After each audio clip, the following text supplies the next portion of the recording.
Olá pessoal, hoje vamos falar sobre a trajetória da Rússia na geopolítica e na economia política do petróleo e do gás.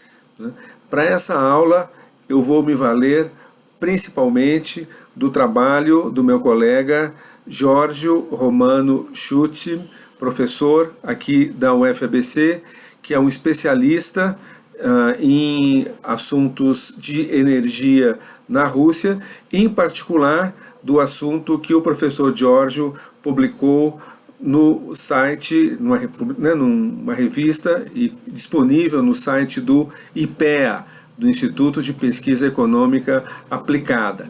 Texto que está disponível para vocês na nossa plataforma Moodle, cuja leitura é fortemente recomendada. É uma das leituras requeridas aqui na nossa disciplina. Então, eu queria começar apresentando alguns dados básicos sobre a posição da Rússia atual no campo da energia, e depois eu vou seguir uma abordagem histórica, destacando algumas questões de atualidade. Dados básicos importantes para a gente ter em mente quando a gente olha para a Rússia no cenário energético mundial. A Rússia é o maior exportador mundial de energia. A soma do petróleo e do gás natural que a Rússia exporta é maior do que as exportações de energia de qualquer outro país do mundo. Supera a Arábia Saudita, supera os Estados Unidos, enfim, é o número 1. A Rússia tem a maior reserva de gás natural do planeta, 17,4% de todo o gás natural conhecido no mundo está situado no subsolo da Rússia, e a Rússia tem também a 7ª maior reserva de petróleo, com 6% de todo o petróleo disponível para exportação. A Rússia tem um papel importante na economia global da energia, sobretudo pelas suas exportações para a Europa Ocidental, para os países da União Europeia. 23% de todo o gás natural consumido na União Europeia é de origem russa. Se a gente olha alguns países específicos, como a Alemanha, por exemplo, quase a metade de todo o gás consumido na Alemanha é importado da Rússia. Se a gente pensa na Alemanha como um país que tem um enorme parque industrial, e além de tudo um país de clima frio, que durante grande parte do ano necessita de um alto consumo de gás para manter o aquecimento dos domicílios e dos locais de trabalho, então por aí dá para ter uma ideia do que essa relação entre a Rússia e a Alemanha significa no campo da energia. Um outro aspecto a ser levado em conta é a posição estratégica da Rússia como grande fornecedora de energia, tanto para países da Europa, no seu lado oeste, quanto para países da Ásia. Então, esse imenso território da Rússia, que é o maior país do mundo em área territorial, se traduz em vantagem estratégica para a Rússia. Eles podem fornecer petróleo e gás natural tanto a oeste para a Alemanha, para outros países europeus, quanto a leste e sudeste, para a China, para a Coreia do Sul, para o Japão e outros países asiáticos. Um outro aspecto importante para a gente levar em conta é que quando a gente fala da posição da Rússia, é necessário se agregar também a posição de uma série de outros países situados na Ásia Central, que são vários deles importantes produtores e exportadores de petróleo e ou gás natural e que dependem da Rússia para poder exportar a sua produção. países como o Cazaquistão, como o Uzbequistão, o Turcomenistão, né, que são países mediterrâneos, ou seja, são países que não têm saída para o mar, né? Então, as exportações que eles fazem atravessam o território da Rússia, o que confere à Rússia, né, um certo poder, né, geopolítico na relação energética com outros países, né? E um outro ponto que é importante destacar é a forte dependência que a economia russa tem das exportações de petróleo e de gás natural. 43% de todo o orçamento da Federação Russa é sustentado pelas exportações de petróleo e de gás natural. Isso não chega a tornar a Rússia um petroestado. Para a gente caracterizar um petroestado, precisaria ser um grau de dependência maior do que este, mas de qualquer maneira, né, é um peso forte desses dois produtos, petróleo e gás, nas contas públicas da Rússia, o que torna inclusive o país bastante vulnerável às sanções, né? A Rússia de alguns anos para cá tem sofrido com crescentes sanções impostas pelos Estados Unidos, né, nos marcos do macro conflito geopolítico global que opõe de um lado os Estados Unidos e seus aliados e do outro lado a Rússia e a China. Vou falar um pouco da história, né, do petróleo e do gás na Rússia. É curioso a gente notar que a indústria do petróleo na Rússia ela começa quase ao mesmo tempo que nos Estados Unidos. A Rússia é o segundo país do mundo a desenvolver a sua indústria do petróleo, né?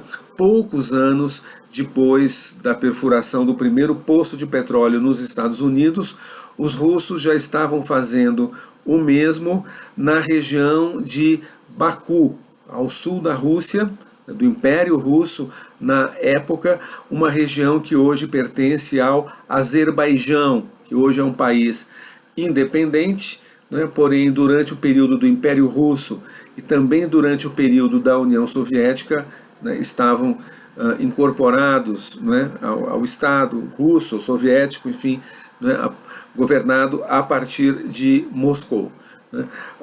A partir das jazidas de petróleo de Baku, que eram extremamente produtivas, até hoje o Azerbaijão ainda tem petróleo, embora já em declínio.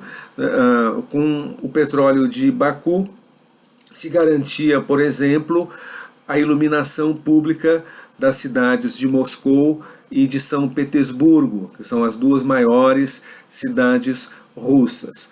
O Império Russo, na época, não tinha condições de explorar esse petróleo, né? Embora a Rússia fosse já um império gigantesco, né, com um papel importante na Europa como potência política e militar, do ponto de vista econômico, a Rússia, o Império Russo, era bastante débil, né? Por isso, a exploração do seu petróleo acabou se dando, sobretudo, por meio de empresas estrangeiras, né? Entre essas empresas, a que mais se destacava no início era a empresa dos irmãos Nobel, da Suécia, né, que começaram a montar a sua enorme fortuna, né, uma fortuna que deu origem e que financia até hoje os prêmios Nobel, né, em diversas áreas da ciência, Prêmio Nobel de Literatura, Prêmio Nobel da Paz, etc. Né, essa enorme fortuna da família Nobel, ela começa com a exploração do petróleo russo. Né. Mais tarde, depois de algumas décadas, a família Nobel vendeu os seus ativos na Rússia para uma empresa, outra empresa estrangeira, que era a Shell. A Shell ela exportava o petróleo russo para a Europa, concorrendo com as exportações dos Estados Unidos feitas pela empresa Standard Oil. No final do século XIX, dados que eu tenho de 1888, cerca de 30% do petróleo consumido no Reino Unido era petróleo da Rússia, né, vendido pela empresa Shell. Uma guinada, né, muito forte vai acontecer a partir de 1917, quando acontece a Revolução Russa, a Revolução Bolchevique, como foi chamada, ou a Revolução Comunista na Rússia. A Rússia se torna, em 1917, o primeiro país socialista do mundo. O projeto socialista, né, lá implantado, né, ele tinha como um dos seus pilares a estatização da economia. As empresas privadas foram todas transferidas para a propriedade estatal, né, e o mesmo vai acontecer também com o petróleo. As empresas estrangeiras, né, a Shell e várias outras, os ativos dessas empresas na Rússia foram nacionalizados, gerando um conflito entre o Estado comunista russo, que a partir de 1922 vai passar a se chamar União Soviética, né, incorporando todos aqueles territórios que antes estavam submetidos ao Império Russo, né, e a reação à nacionalização do petróleo na Rússia é um forte boicote. Né? Nenhum país do mundo comprava o petróleo russo. Já era uma espécie de sanções, embora não se usasse o nome ali na época. Né? Dizia-se no Ocidente que a estatização do petróleo russo estaria condenada ao fracasso.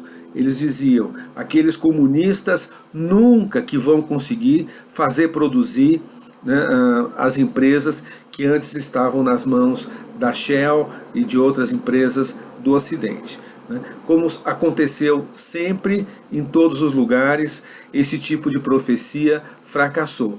E em poucos anos, a União Soviética retomou os mesmos níveis de produção, né, da sua indústria petroleira. A partir do final da década de 1920, esse boicote teve que ceder e a Rússia passou a exportar petróleo, a Rússia socialista, né, soviética, passou a exportar petróleo normalmente, né, para outros países da Europa. Isso se deve à escassez no fornecimento de petróleo para a Europa naquele momento. O petróleo é um líquido, um ser inanimado, né, não tem ideologia, né, e os países, quando precisam de petróleo, vão buscar esse petróleo aonde ele está disponível, independentemente do regime político ou da ideologia dos seus fornecedores. Durante a Segunda Guerra Mundial, como nós já falamos em outro momento, né, o petróleo vai desempenhar um papel estratégico. Né. Essas jazidas de petróleo de Baku, no Azerbaijão soviético, foram fundamentais para a vitória do Exército Vermelho contra os invasores nazistas. Um parênteses que é preciso fazer aqui, né, que a gente no Brasil estamos acostumados com a narrativa sobre a Segunda Guerra Mundial que a gente recebe a partir dos Estados Unidos e que valoriza de uma forma desproporcional a participação, né, do exército estadunidense e da Inglaterra também, na luta contra os nazistas.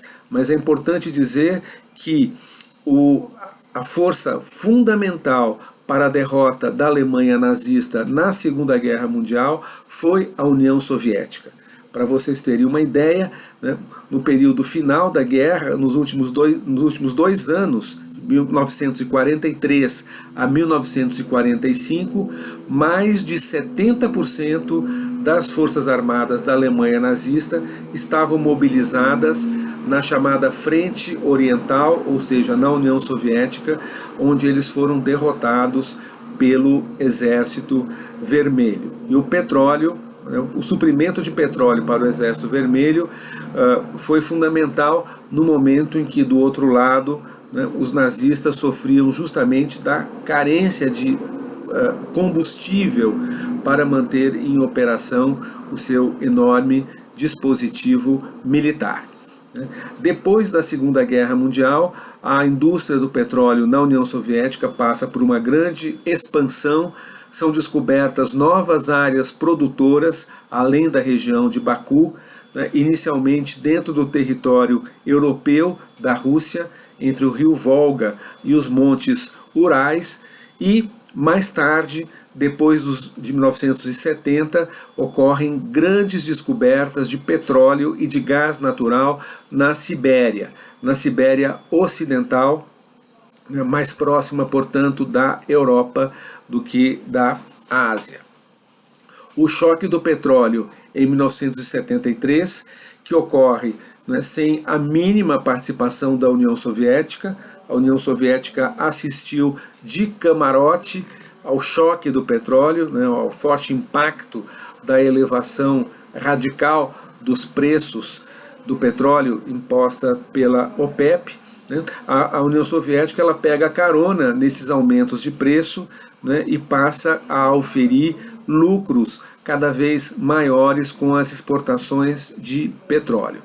A partir de 1973, a palavra de ordem no Ocidente era buscar fornecedores de petróleo alternativos à OPEP, ainda que um desses fornecedores fosse a União Soviética. Então, a União Soviética passa a exportar petróleo em volumes crescentes para o Ocidente, se beneficiando dos preços altos, né, e da sua posição, né, de um país de fora da OPEP. A Rússia, embora tenha se beneficiado das políticas da OPEP, nunca se integrou a essa organização. Isso se deve às características particulares da indústria do petróleo russa. É um petróleo que é explorado em locais muito distantes dos locais de consumo, né? Jazidas de petróleo cada vez mais situadas na Sibéria, a milhares e milhares de ocidente dos locais onde esse petróleo é consumido, o que impõe altos custos à indústria do petróleo. Imagina você explorar petróleo, né, num lugar onde durante a maior parte do ano a temperatura média é de 20 a 30 graus negativos. Né? Isso é um transtorno monumental, são condições muito difíceis para a sobrevivência humana, ainda mais para o desenvolvimento de uma indústria complexa como a do petróleo. Né? Isso sem contar os custos da infraestrutura necessária para o transporte, né, desses recursos energéticos, petróleo e gás. Uma estrutura muito dispendiosa de oleodutos e gasodutos. Por isso, a Rússia não se dispõe a arcar com as limitações impostas pelas cotas de exportação de petróleo estabelecidas pela OPEP. Todo o gás e todo o petróleo que a Rússia pode produzir, ela produz, né, sem se submeter a cotas. Né? Mais tarde, nos anos 80, a União Soviética vai sofrer o impacto, aí o contrário do choque do petróleo.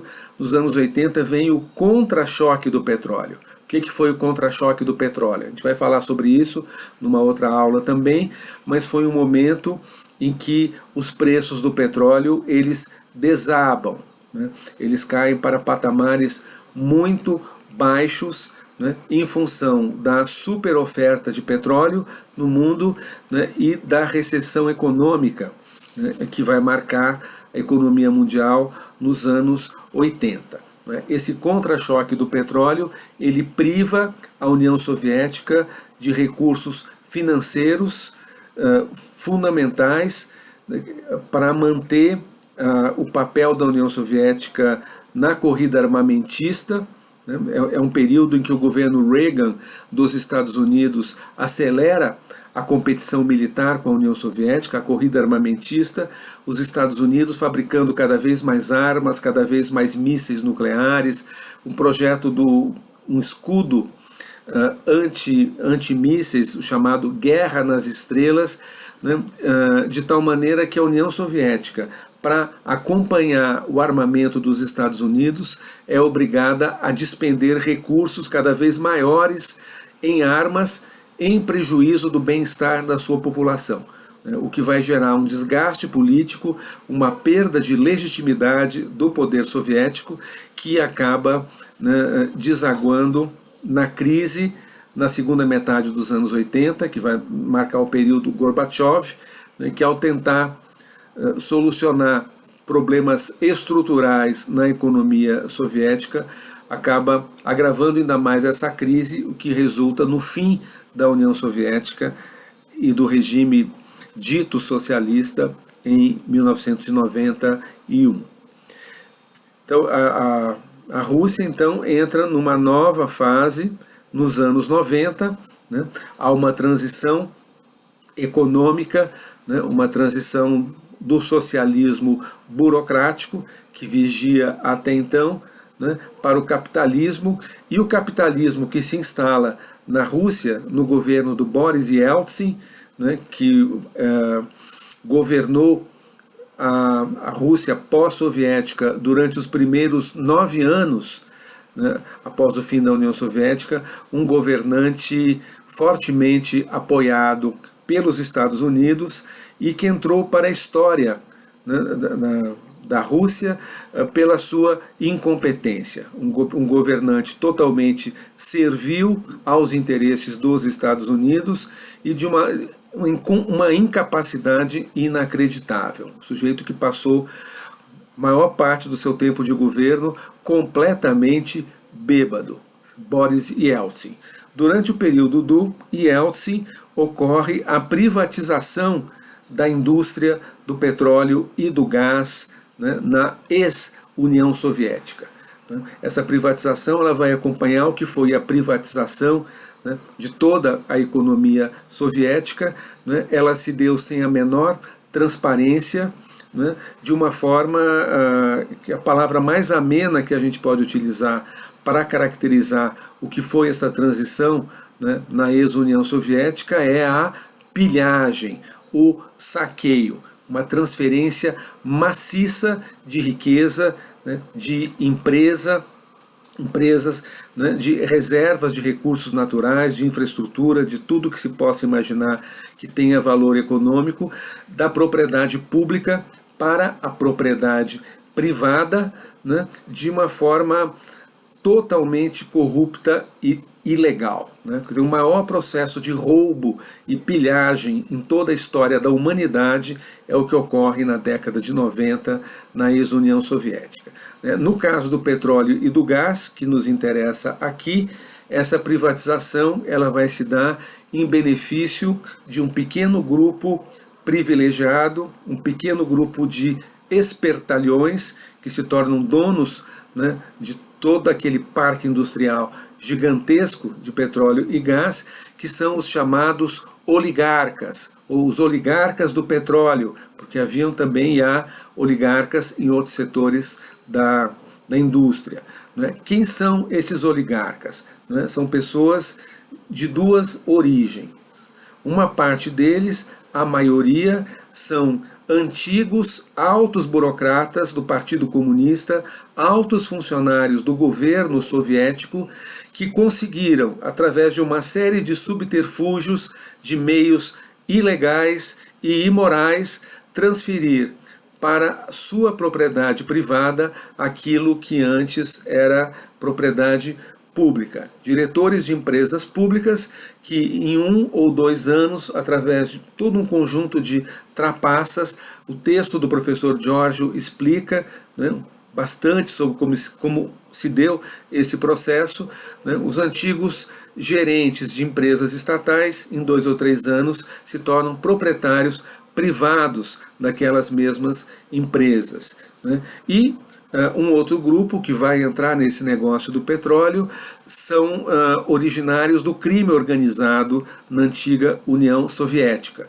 No período final da União Soviética, as únicas pessoas que tinham riqueza privada nas mãos, que tinham dinheiro, dólares, eram aqueles que faziam parte da chamada máfia russa, ou das máfias russas, chefões do mercado clandestino de drogas, né, de contrabando de mercadorias, né, de venda clandestina de mercadorias roubadas de empresas públicas, do jogo, da prostituição, enfim, todo tipo de negócios ilegais permitiram um certo acúmulo de capital, né, nas mãos de alguns criminosos que, com a transição do socialismo ao capitalismo, legalizaram essas fortunas, né, e passaram a investir essas fortunas em negócios legais, na compra, né, a preço de banana, de patrimônio público, né, com destaque para o petróleo.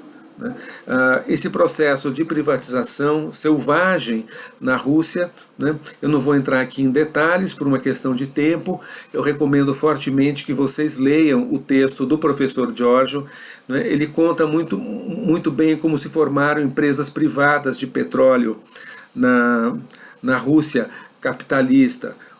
Um fulano, por exemplo, chamado Alperov, ele era o ministro do petróleo no governo do Yeltsin. E ele se torna, em pouco tempo, esse ministro do petróleo, dono de uma empresa privada de petróleo chamada Lukoil. Essa Lukoil existe até hoje, né? Já não pertence mais a esse Alperov, né? Uma parte dela está nas mãos de uma empresa dos Estados Unidos chamada ConocoPhillips.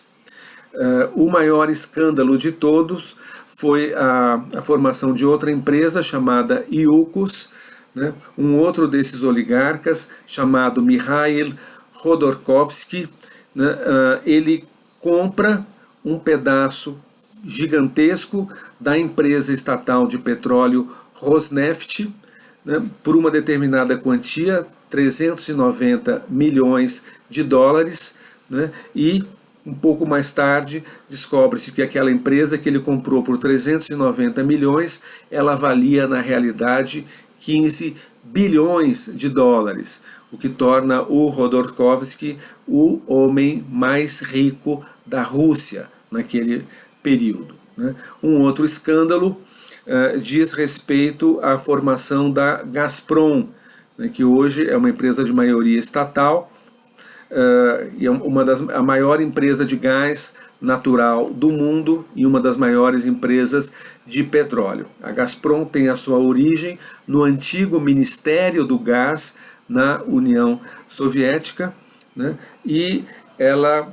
passa a partir de 1994, durante o governo do Yeltsin, o controle privado pelo próprio primeiro-ministro, né, um burocrata chamado Chernomyrdin. Ele é o primeiro-ministro da Rússia no governo do Yeltsin, né, e ele se aproveita dessa posição para se tornar dono da maior empresa de gás do país, na verdade a maior empresa do país, né? Uma parte propriedade pessoal dele e uma outra parte compartilhada ali por pessoas da sua família e amigos. Uma gigantesca ação entre amigos, né? É o que caracteriza essa pilhagem da indústria do petróleo na Rússia naquele período, né? Vamos chamar de empresários, né, esses aventureiros que passam a controlar a indústria do petróleo na Rússia, eles não tinham a menor ligação, na maioria dos casos, com esse tipo de ramo, com esse ramo, né, de negócio. Eles não estavam interessados em produzir petróleo, né, apenas em transferir dinheiro para o exterior ou vender essas empresas para o capital estrangeiro, como acontece com grande parte das ações dessas empresas privatizadas, né, de energia na Rússia. O resultado disso vai afetar a própria segurança energética da Rússia. Para vocês terem uma ideia, né, a produção de petróleo e gás, né, na Rússia em 1998, né, ou seja, 8 anos, né, após o fim do regime socialista burocrático. Em 98, a produção de energia era apenas 60% da produção que eles tinham em 1988. Né? Ao mesmo tempo, há um ingresso muito forte de empresas estrangeiras, até mesmo para que essa produção conseguisse se manter, né, em níveis mínimos para a sobrevivência do país. Então se criam grandes incentivos para o ingresso na Rússia de empresas como a Shell, anglo-britânica, como a ExxonMobil dos Estados Unidos, como a Total da França, né? Também empresas de outros lugares, como do Japão, da Índia, né? Vão ocupar posições na extração de petróleo e gás na Rússia. Todo esse processo de privatização selvagem, né, de transição desordenada ao capitalismo, vai desaguar numa forte crise no final dos anos 90. O país vai à falência, é obrigado a decretar moratória porque não consegue pagar as suas dívidas, há uma recessão brutal no país, uma desvalorização cambial, né, que vai causar forte desemprego, vai causar situações de fome, muitas vezes, na Rússia, né, e um empobrecimento geral da população. Para vocês terem uma ideia, em 1998, 31% da população da Rússia vive abaixo da linha da pobreza, né, o que é algo muito chocante quando se observa que, durante o período soviético, a população inteira, né, desfrutava de níveis bastante razoáveis de vida, de condições de moradia, de saúde, de educação e de alimentação. Níveis modestos, né, mas dignos, digamos assim. Tudo isso veio abaixo, né, nessa privatização selvagem que marca, né, a Rússia pós-soviética nesse período. Durante essa crise, né, que vai ter consequências políticas também, é o fim do governo do Yeltsin, né, que encerra a sua carreira política totalmente desmoralizado. A Rússia passa por vários primeiros ministros, nenhum consegue fazer frente àquela situação de crise, né, até que em 1999, Vladimir Putin, né, na época um ilustre desconhecido, um funcionário subalterno dos serviços de inteligência, os serviços secretos da Rússia e da antiga União Soviética, ele se torna primeiro-ministro em 99 e em 2000 ele é eleito presidente com uma amplíssima maioria de votos, concorrendo com candidatos liberais apoiados pelos Estados Unidos e principalmente com o Partido Comunista, que é a segunda força política no país. Putin é eleito com base num projeto de retomada do desenvolvimento nacional. O grande objetivo do Putin até hoje é restabelecer a grandeza da Rússia como uma potência mundial. Como que ele vai fazer isso? Fortalecendo o controle estatal sobre a economia, especialmente sobre os recursos naturais. Putin vai investir fortemente na criação de empresas russas eficientes, tanto empresas estatais quanto empresas privadas, né, empresas de capital privado, de gestão privada, porém articuladas com políticas de planejamento econômico estatal. Empresas que sejam capazes de competir internacionalmente. Isso vai ter um impacto muito forte no setor de energia, né, que vai passar por uma transformação tremenda, né, nos primeiros anos de gestão do Putin.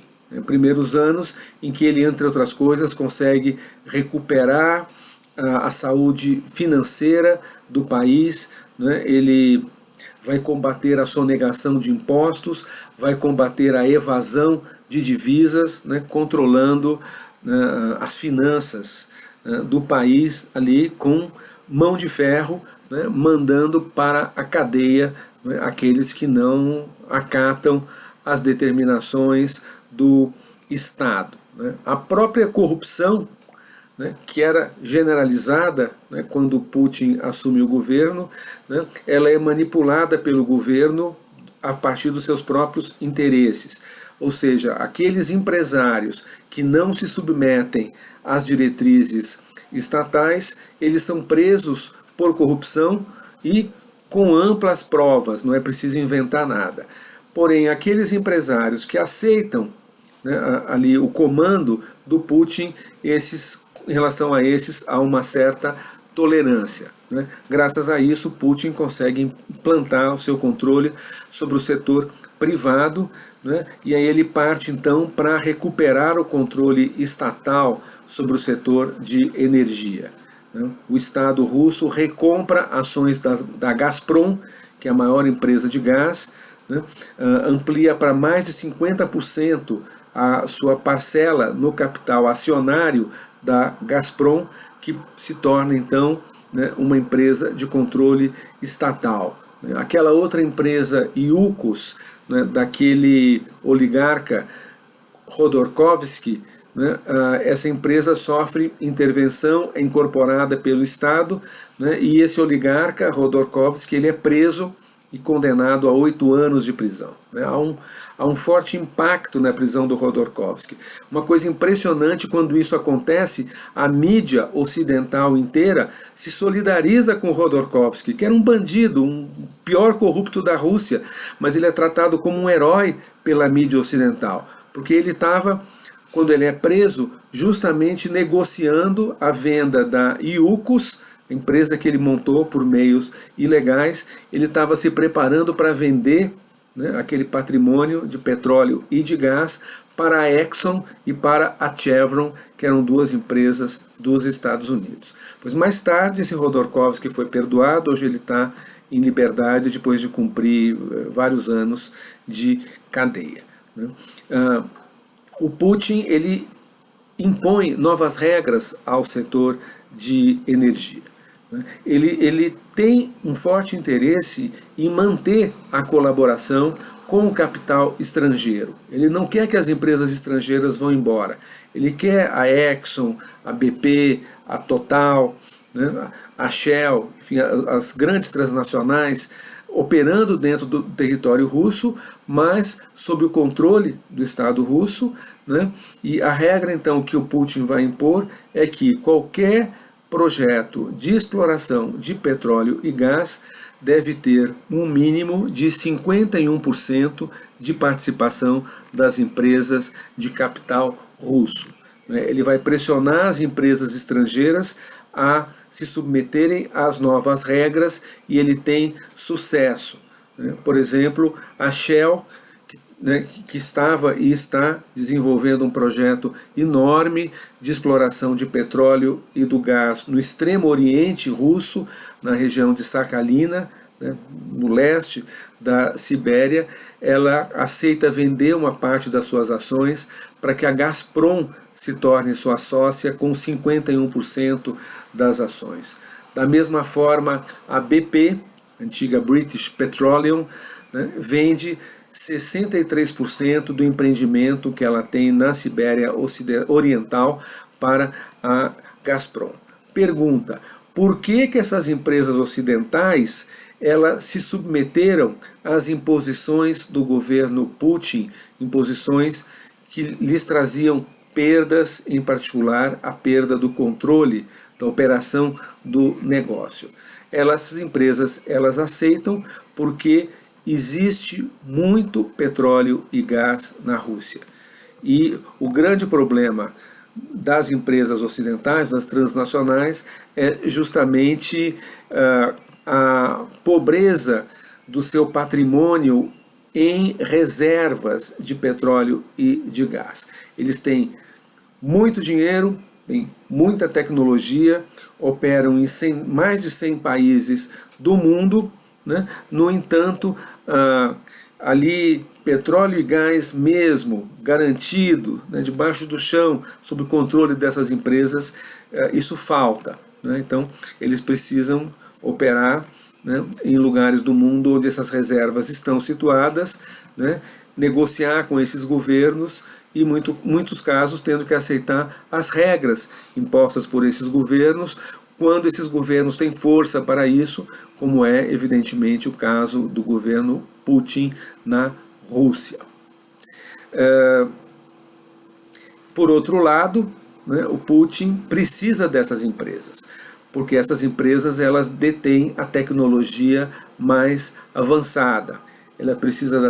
Os russos precisam da tecnologia e dos capitais externos, mesmo porque esses projetos são projetos caríssimos. Como eu disse antes, a exploração de petróleo e gás, né, em regiões, né, onde o inverno é rigorosíssimo, né, e ocupa a maior parte do ano, né. Então, são projetos muito caros, muito arriscados, muito difíceis.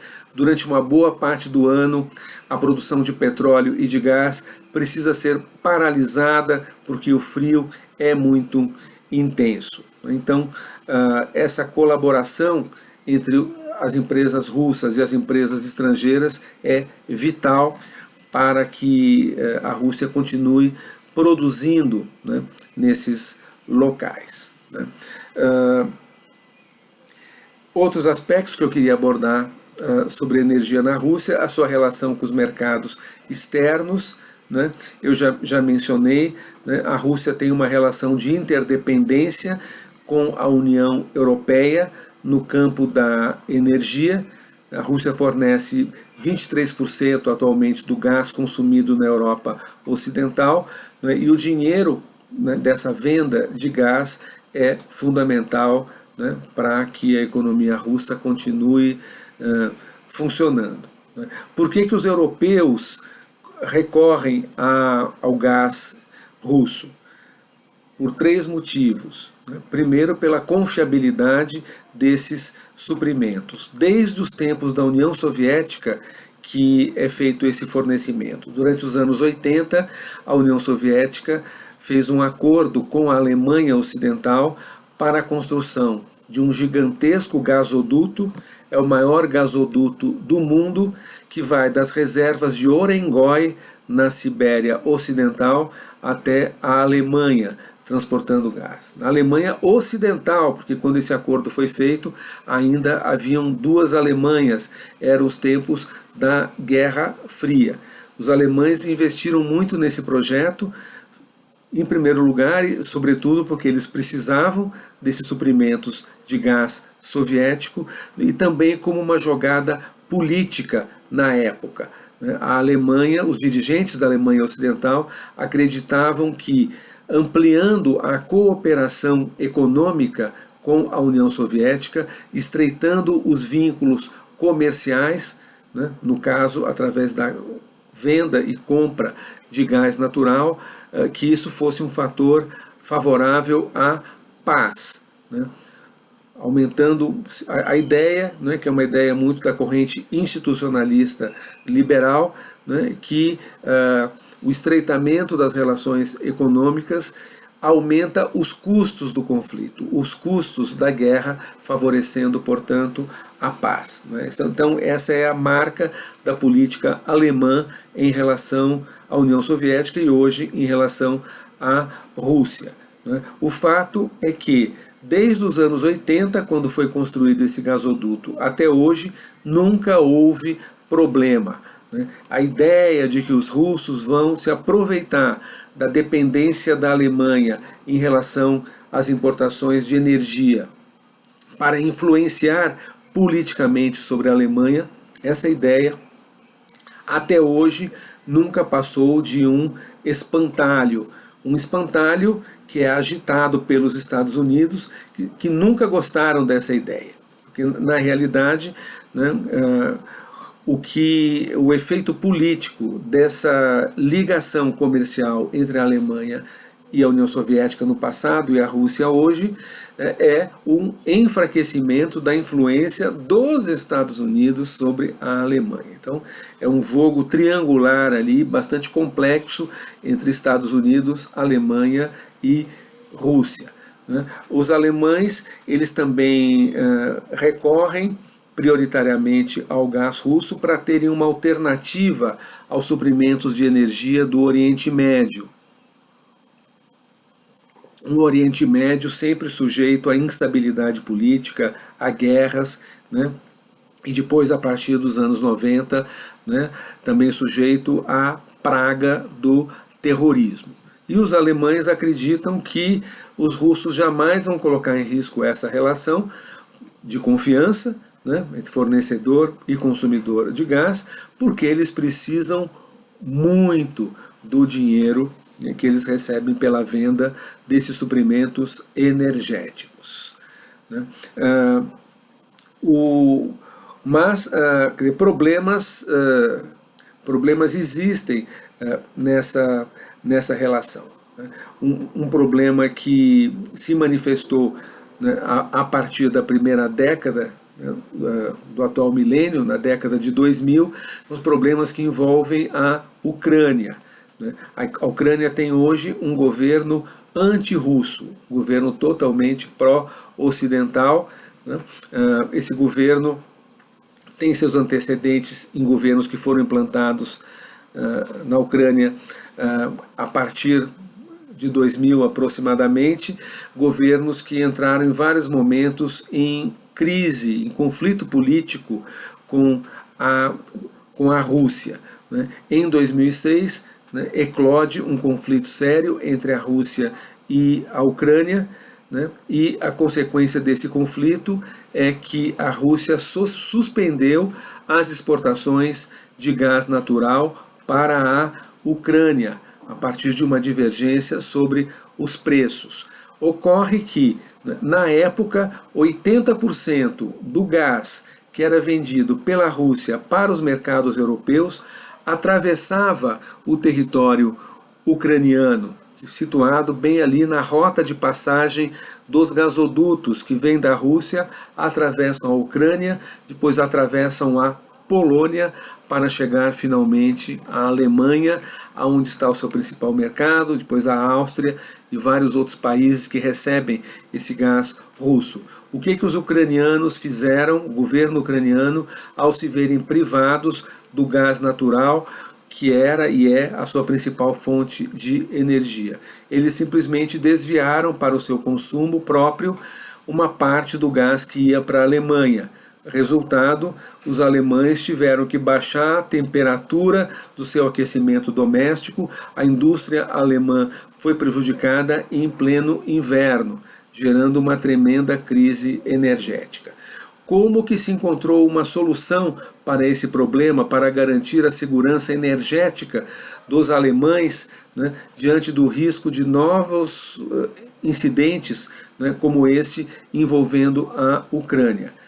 A solução que os alemães encontraram foi, paradoxalmente, aprofundar ainda mais a interdependência gasífera com a Rússia, com a construção inicialmente de um gasoduto Nord Stream, é um gasoduto que vai pelo mar, né, embaixo d'água, um gasoduto de 1.200 quilômetros, né, pelas águas do mar Báltico, levando gás russo, né, diretamente da Rússia para a Alemanha, sem passar por nenhum outro país. Esse gasoduto Nord Stream foi inaugurado em 2011, é um gasoduto binacional, 51% das ações pertencem à Gazprom, 49% pertencem à BASF, que é uma das maiores empresas da Alemanha. Não satisfeitos em construir o Nord Stream, né, os alemães e os russos fizeram um novo acordo e estão hoje em fase final de construção de um outro gasoduto, o Nord Stream 2, né, que segue o mesmo percurso pelo mar ao lado do Nord Stream número 1 e que tem a sua inauguração prevista para o próximo ano. Existe atualmente uma grande polêmica em torno do Nord Stream 2, porque a Rússia tem sofrido sanções cada vez maiores dos Estados Unidos e há uma pressão muito forte do governo dos Estados Unidos sobre o governo da Angela Merkel na Alemanha, para que a Alemanha caia fora, suspenda esse projeto do Nord Stream 2. Os Estados Unidos estão ameaçando com sanções as empresas, qualquer empresa, inclusive empresas da Alemanha, que participarem desse projeto. Várias empresas ocidentais já se retiraram, né, e essas sanções vão se estender, caso o gasoduto seja inaugurado, às empresas que comprarem esse gás que vai circular pelo Nord Stream 2. Ou seja, um jogo muito pesado dos Estados Unidos, utilizando como instrumento as sanções. Atualmente existe um impasse, né, em relação a esse gasoduto, inclusive porque uma pequena parte desse trajeto passa por águas territoriais da Dinamarca, que é um país aliado aos Estados Unidos e que também está envolvido nessa campanha de boicote ou de sabotagem ao Nord Stream 2. Uma questão a ser acompanhada nos próximos meses e no próximo ano, o que vai acontecer. Está pronto o gasoduto, falta só um pequeno trecho, mas a pressão econômica e política dos Estados Unidos é muito forte. Isso tem a ver com o quadro geopolítico mais geral, dessa chamada Guerra Fria, nova Guerra Fria, entre Estados Unidos de um lado e o bloco Rússia e China do outro. Outra questão que eu queria aqui abordar, né? Estamos falando das relações de gás da Rússia para o oeste, para a Europa, né?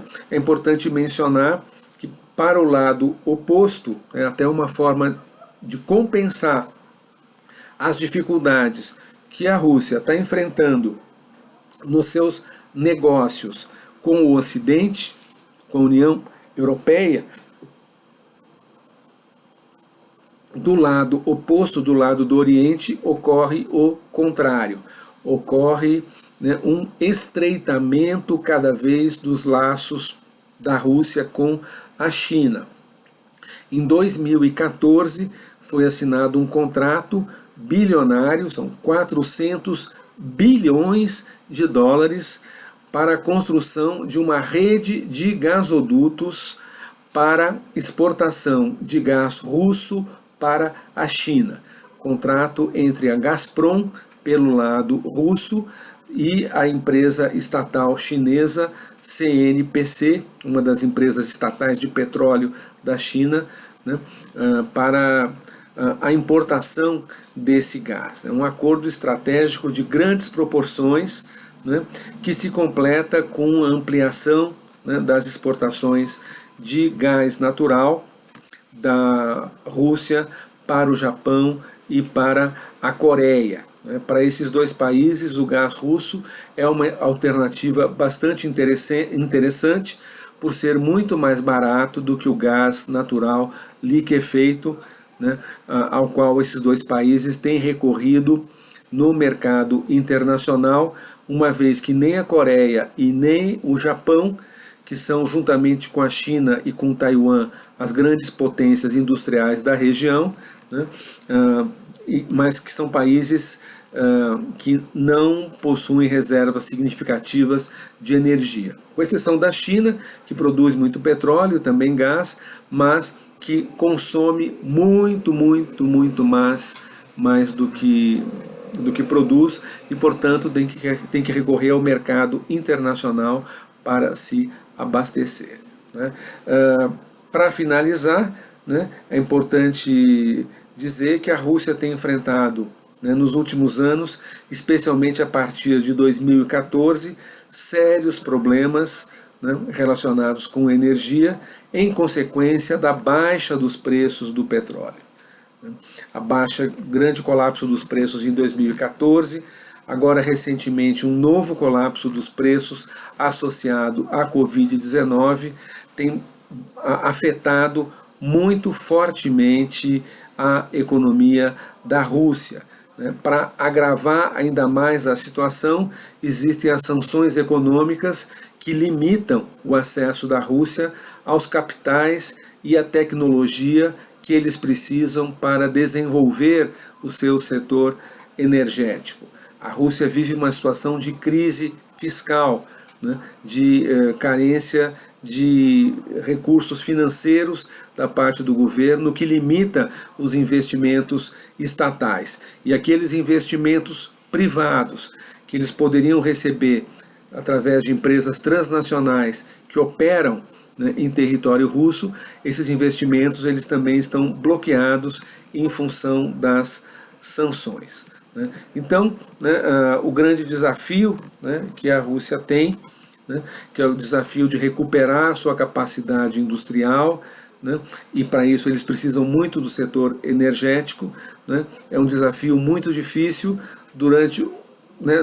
diante do quadro de um mercado internacional desfavorável aos países exportadores, por conta da baixa dos preços, né, e extremamente complicado para a Rússia em função da pressão econômica das sanções, né, impostas pelos Estados Unidos. Ok?